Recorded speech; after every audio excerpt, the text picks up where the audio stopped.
இந்தோனேசியாவின் பாலி அருகே நீருக்கடியில் விஷ்ணு கோயில் உள்ளது. இது 5000 ஆண்டுகள் பழமையானது என்று கூறப்படுகிறது. இங்கு விஷ்ணு பார்க்கடலில் படுத்து உறங்குவது போல் அமைந்துள்ளது.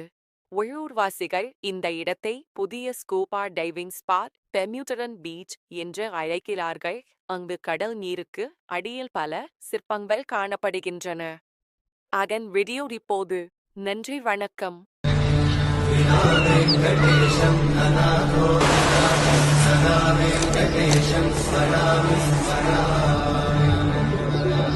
हरे वेङ्कटेशं प्रसीद प्रसीद प्रियं वेङ्कटेशं प्रयच्छ प्रयच्छ